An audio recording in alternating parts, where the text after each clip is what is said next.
చలనం జరిగిన తర్వాత వైఎస్ఆర్సీపీ ఏమైనా మళ్ళీ పుంజుకునేటువంటి అవకాశం ఉందా?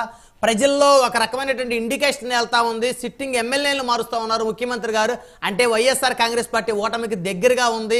భయంతో ఆ అభ్యర్థుల్ని జనం గెలిపించాలనే భయంతో ఒక నియోజకవర్గం నుంచి ఇంకో నియోజకవర్గం పంపిస్తున్నారు అనేటువంటి ఒక వాయిస్ మెల్లమెల్లగా ఆంధ్రప్రదేశ్లో స్ప్రెడ్ అవుతూ ఉంది. ఈ స్ప్రెడ్ అయినటువంటి క్రమంలో పార్టీ వీక్ అవుతూ ఉంది, అధికార పార్టీ. సో దాన్ని క్యాచ్ చేసుకొని ప్రతిపక్షాలు ఏమైనా బలపడుతున్నాయా? సార్ అందరికీ నమస్కారం. ముందు మా హనుమంత్ అన్నకి, మహేష్ గారికి, అందరికి ఈసారి మనకైనా ఛాన్స్ ఉందన్నా జమ్మలమడుగులో? జమ్మలమడుగులో ఛాన్స్ తో ఏం పని ఉంది లేనా? మేము అంటే మారుస్తున్నారు కదా, కొంచెం దాని గురించి మీ మీద కూడా చర్చ వస్తా ఉంది. అభ్యర్థుల మార్పులో అంటే ఏంటి, హనుమంత్ రెడ్డి గారికి ఇస్తారనా? అంటే అంతే కదా సార్, హనుమంత్ రెడ్డి గారికి ఇవ్వాలి అంటే దాదాపు ఒక 40-50 కోట్లు చూపించాలంట కదా. అట్టగా సార్, ఎమ్మెల్యేలు ఉన్న వాళ్ళు అసమర్థులుగా అయిపోయారు. ఇలాంటి వాళ్ళు కొంచెం బెటర్ కదా సార్, పార్టీని కాపాడుకుంటారు. బెటరే, కానీ ఆర్థిక మూలాలు చాలా ఇంపార్టెంట్ అంటున్నారు కదా నరసింహప్రసాద్ గారు. డబ్బులు చూపించాలనేది కూడా ఒక చర్చ జరుగుతూ ఉంది. నేను ఈ మధ్యకాలం కొంతమంది వైసీపీ నేతలతో మాట్లాడినప్పుడు డిపాజిట్లు చూపించాలి అనే చెప్తా ఉన్నారు. బ్రదర్ మీడియా వేదికగా మాట్లాడడం చాలా తప్పు. ఎవరు చెప్పారు సార్ మీకు? ఊరికి అలా మాట్లాడితే ఎలాగా సార్? సామాన్యమైన వ్యక్తి, సామాన్య వ్యక్తులకు ఎమ్మెల్యేలు ఎంపీ టికెట్లు ఇచ్చి గెలిపించుకున్న డబ్బులుండే వాళ్ళకే ఇస్తారనే విషయం వాళ్ళు చెప్పకనే చెప్తా ఉంటారు. రాజ్యసభ సభ్యులు ఎవరున్నారో చెప్పండి. ఈ రోజు హనుమంత్ రెడ్డి గారు వస్తాను. వారు కూడా నరసింహప్రసాద్ గారు అడిగి చెప్పేది ఏంటంటే, మీరు మిగతా వైసీపీ నాయకులతో పోల్చుకుంటే మీరు కొంత హుందాగా, సంస్కారంగా, క్వాలిటీగా ఉంటారు. సో మీరు క్వాలిఫైడ్ పర్సన్, మీకు ఇస్తే సంతోషపడతానంటూ వారి అభిప్రాయం వ్యక్తం చేస్తున్నారు. అంతే, మిమ్మల్ని తప్పు పట్టట్లేదు, మీ పార్టీని తప్పు పడే కథ. నేనేమంటున్నానంటే, డబ్బులు లేకుండా జనరల్ కేటగిరీలో టికెట్లు ఇచ్చే పరిస్థితి లేదు కదా అని అంటున్నాను. అంతే సార్. ఓకే, దీన్ని మీరు వెంటనే వెంటపడొద్దండి. నేను కొంచెం చెప్తాను వినండి. నేను ఎందుకన్నానంటే, ఎన్ని తప్పులు చేసినా పార్టీని వెనకేసుకొని వస్తున్నారు హనుమంత్ రెడ్డి గారు. ఎప్పటి నుంచో ఆయన కంటే గొప్ప వాళ్ళు ఆ పార్టీలో లేరనేది నా అభిప్రాయం. ఆయనకి ఏం అర్హత లేదండి, అది నా ఉద్దేశం. అందులో ఇప్పుడు మారుస్తున్నారు, అసమర్థులు ఎమ్మెల్యేలందరినీ మార్చేస్తున్నారు. దాదాపు 80 మంది పైగా మార్చే అవకాశం ఉందని చర్చ జరుగుతూ ఉంది. కళ్ళ ముందరే 11 మందిని ఆల్రెడీ షఫిల్ చేశారు. దాంట్లో ఎక్కువ మంది దళితులు, బడుగు బలహీన వర్గాల వాళ్ళు ఉన్నారనేది వాస్తవం. కాబట్టి మేము ప్రజల్లో ఉండే చర్చని ఇక్కడ ముందు పెడుతున్నాం, అంతేగాని మా మీద ఉండే అభిప్రాయం లేదు. అందుకైనా ఆల్ ది బెస్ట్ హనుమంత్ అన్న. ఆ తర్వాత విషయానికి వస్తే, కళ్ళ ముందర ఓటమి భయం, అందుకే ఈ మార్పులు. అవును, అది వాస్తవం. అది యాక్చువల్ గా సార్, ఇదంతా జగన్మోహన్ రెడ్డి గారికి 3 నెలల ముందే వచ్చింది రిపోర్ట్, మాకుండే సమాచారం ప్రకారం. ఓకే, ఫస్ట్ ఏమనుకున్నారంటే, ఈ ఎంత పనికిరాని ఎమ్మెల్యేలైనా, ఎంత మహేష్ గారు చెప్పినట్టు ఎంత అవినీతి చేసినా కూడా, మాధవరెడ్డి జనసేన మాధవరెడ్డి గారు, సారీ అండి, మాధవరెడ్డి గారు ఎంత అవినీతి చేస్తున్నా ఈ ఎమ్మెల్యేలని వెనకేసుకు రావాలనే భావంతోనే ఉన్నారు పాపం జగన్మోహన్ రెడ్డి గారు ముందు. దాంట్లో భాగంగానే అసలు ప్రతిపక్ష నాయకుడినే లేకుండా చేస్తే అనే ఒక వ్యూహం అన్నారు.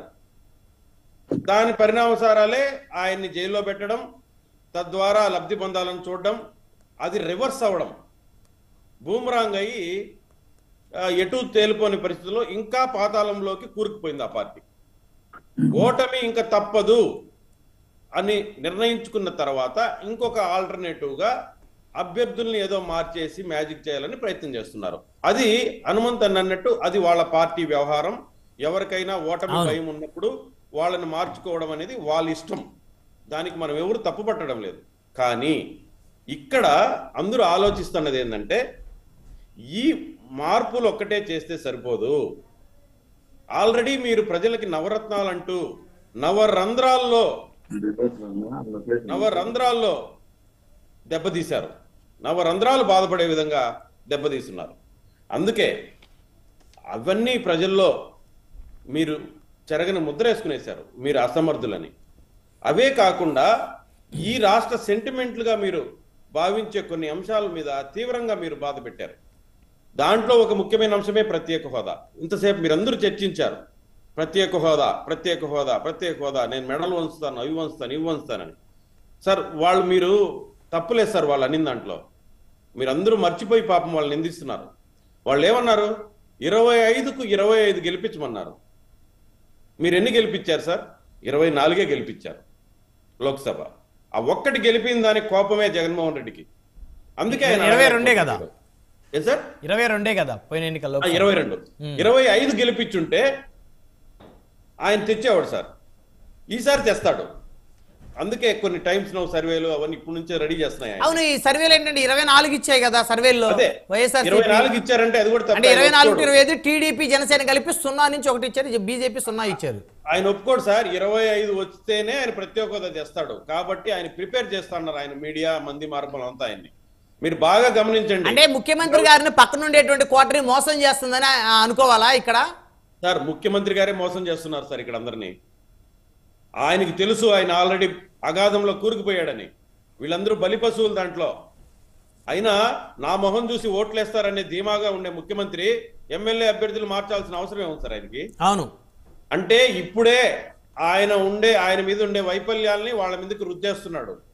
ఆ వైఫల్యాలు వాళ్ళ మీదకి డైవర్ట్ చేస్తున్నాడు. మెల్లిగా ప్రిపేర్ చేస్తున్నాడు. అంటే రేపు పెట్టి ఓడిపోతారు కాబట్టి నా పొరపాటు కాదు, వీళ్ళని ఇక్కడ మార్చడం వల్ల పొరపాటు జరిగిందని చెప్పేసి అభ్యర్థుల మీద నిందేసేసి మళ్ళీ ఆయన కాస్త పక్క దొప్పుకునే ఏర్పాట. అంటే ఇప్పుడు ఇలాంటి ఈ అభ్యర్థులు ఇలాగేంచి పోటీ చేస్తే ఈ ఓటమి అంతా కూడా జగన్ గారి ఖాతాలో పడుతుందని, ఆయన ఖాతాలో పడకుండా ఇది అభ్యర్థుల ఖాతాలో వేయడానికి ఈ ప్రయత్నం. మీరు కావాలంటే గమనించండి. ఆయన్ని అంటే వాళ్ళ ఇంటర్నల్ విషయం ఇంతకు ముందే చెప్పా. మళ్ళీ అనుమానంతో కోపం వస్తుంది. ఎవరినైనా మార్చుకోవచ్చు. కాకపోతే ఇక్కడ అందరూ ప్రజలు ఆలోచించుకునేది ఏంటంటే, అరే ఇంత ధైర్యవంతుడు, ఇంత ధీరత్వం కలిగిన వ్యక్తి ఎమ్మెల్యే అభ్యర్థులకు ఆఫ్టర్ ఆల్ గ్రాఫ్ బాగాలేకపోతే మార్చేస్తాడా? ఇక్కడి నుంచి అక్కడికి పంపిస్తాడు, అక్కడి నుంచి ఇక్కడికి పంపిస్తాడు, అసలు లేకుండా చేస్తాడు. ఈ చర్చ జరుగుతుంది. మా నియోజకవర్గంలో రైల్వే కోడలో కూడా పాపం ఒక వ్యక్తి 4 సార్లు గెలిచాడు. వీళ్ళకి చెయ్యిని ఊడిగం లేదు. కనీసం సొంత ఊరికి ఓట్లు వేసుకోలేకున్నా కూడా వాళ్ళకు ఊడిగం చేశాడు. ఈయన గురుభక్తిని చాటుగా శిష్యుడిగా గొప్పగా చెప్పుకుంటాడు. అలాంటి వ్యక్తి కూడా ఈరోజు హిట్ లిస్ట్లోకి వచ్చాడు. అంటే దయా దాక్షిణ్యాలు నిర్దక్ష ఏం లేవు. ఈయనకుండే వైఫల్యాల్ని ఇక్కడ వీళ్ళ మీద రుద్దేసి తప్పించుకోవాలని ముఖ్యమంత్రి చూస్తున్నాడు సార్. ఇవన్నిటికి కారణం ఆయన గతంలో ఇచ్చి ఏదైతే హామీలు విస్మరించాడో ఇది ప్రజల్లో తీవ్రంగా ఈరోజు ఆవేదన కలిగిస్తోంది. ప్రత్యేక హోదాని పక్కదావ పట్టించాడు. పోలవరాన్ని పారిపోయేటట్టు చేశాడు. ఇసుక దోపిడీలో దండుకున్నారు. మద్య నిషేధాన్ని కల్తీ చేశాడు. సిపిఎస్ రద్దు అనేది అసలు అది వినలేని పదంగా తయారు చేశాడు. ఆ మాట ఎత్తితే కంపరం వస్తుంది. ఈరోజు దాన్ని ఎన్నిసార్లు పలికాడు. సిపిఎస్ వచ్చిన వారం రోజులే రద్దు చేస్తాను ఇట్లా చేతులు. అవన్నీ ఈరోజు ఏమైపోయినాయి? 3,000 పెన్షన్లు 3,000 పెన్షన్ ఇస్తానని చెప్పి అవ్వా తాతల్ని వాళ్ళని కూడా మోసం చేసి ఓట్లు వేసుకున్న తర్వాత విడతలుగా ఇస్తాను, 250 పెంచుతాను, 250 పెంచుతానని ఈరోజు 2 నెలల్లో ఎలక్షన్ అని చెప్పి నువ్వే చెప్పావు. 20 రోజులు ముందే వస్తుందంటే ఆల్మోస్ట్ ఫిబ్రవరిలో నోటిఫికేషన్ వస్తుంది.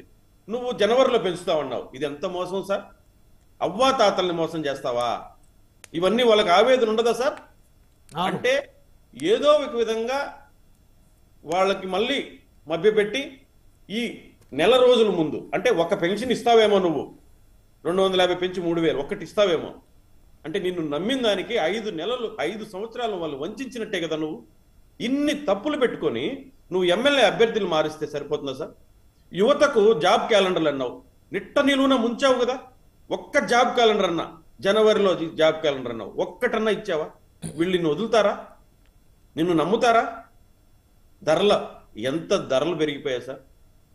ఈరోజు నీకే తెలీదు ఉల్లిగడ్డకు పొటాటోకు పొరపాటు అయ్యిండొచ్చు సార్. పొరపాటు అయ్యిండొచ్చు. నేనేమనుకుంటున్నాను, ముఖ్యమంత్రి అవుతున్నాడంటే ఎవరికైనా వస్తుంది. ఇంకొక దీని క్లారిఫికేషన్ కూడా ఇస్తాను. ఆయన అనుకున్నది పొరపాటుగా మా ఏరియాలో పొటాటోని ఉల్లగడ్డ అంటారు. ఉల్లగడ్డ, కానీ ఈయన ఉల్లిగడ్డ అన్నాడు. అంటే నేను అన్ను కన్ఫ్యూజన్ అయ్యుండొచ్చు, ఏమైనా అయ్యుండొచ్చు. కానీ ఒక ముఖ్యమంత్రి ఇంతగా ట్రోల్ అవుతున్నాడంటే దానికి కారణం అతని మీద విలువ పోయింది సార్. ప్రజల్లో అతనికి ఉండే గౌరవం పోయింది, అతనికి ఉండే హోందాతనం పోయింది. అందువల్లే ప్రతి చిన్న విషయాన్ని కూడా ప్రజలు ఈ రోజు నాకు కూడా బాధే. మా జిల్లా వాసిగా ఒక ముఖ్యమంత్రి చిన్న వయసులోనే ముఖ్యమంత్రి అయ్యాడు. ఈయన 151 సీట్లు తెచ్చుకున్నాడు. ఏదో చేస్తాడని అందరూ అనుకున్నట్టే నేను కూడా అనుకున్నా ఫస్ట్ లో. కానీ అతని యొక్క ప్రవర్తన కావచ్చు, అతని యొక్క పరిపాలన కావచ్చు చూసిన తర్వాత అతను అన్ని చేసిన వాగ్దానాలని విస్మరించిన తర్వాత ఇతనికి విలువలు లేవు, ఇతనికి ఏమాత్రం ప్రజలంటే గౌరవం లేదు అని తెలుసుకున్న తర్వాత మాకు కూడా పోయింది అది. అందుకే ఈ రోజు ఇప్పుడు ఇంకొక న్యూస్ కూడా ఒకటి వస్తా ఉంది నరసింహప్రసాద్ గారు. ఎవరైతే తెలుగుదేశంలో గెలిచి వైసీపీలోకి వెళ్ళిపోయారో వల్లభనేని వంశీ గారు, అదేవిధంగా గతంలో టీడీపీలో పోటీ చేసి వైసీపీకి ప్రెసిడెంట్ విజయవాడ తూర్పు ఇన్ఛార్జిగా కొనసాగుతున్నారు దేవినేని అవినేష్ గారు, వారికి కూడా టికెట్లు ఉంటాయా లేదా అనేటువంటి చర్చ కూడా జరుగుతూ ఉంది. మరి ఏమవుతుందో చూడాలంటే జగన్ గారిని నమ్ముకొని తమకి రాజకీయ భిక్ష పెట్టిన తెలుగుదేశాన్ని, చంద్రబాబు గారిని అనరాని మాటలు మాట్లాడినటువంటి ఇలాంటి నేతలందరూ కూడా రోడ్డు మీద పడే సమయం ఆసన్నమైందనేటువంటి చర్చ కృష్ణా జిల్లాలో జరుగుతూ ఉంది. నాకుండే అవగాహన ప్రకారం సార్ నేను ఒకటే చెప్పగలుగుతాను సార్, అసలు డబుల్ డిజిట్ వస్తుందా లేదా అనే పరిస్థితిలో ఉంది ఈరోజు వైసీపీ ప్రభుత్వం. పరిస్థితికి వాళ్ళు ఎన్ని మార్పులు చేసుకున్నా కూడా వాళ్ళ విజయం కోసం వాళ్ళ ప్రయత్నం చేయడం తప్పులేదు సార్. రైట్ నరసింహప్రసాద్ గారు ఒక్క నిమిషం.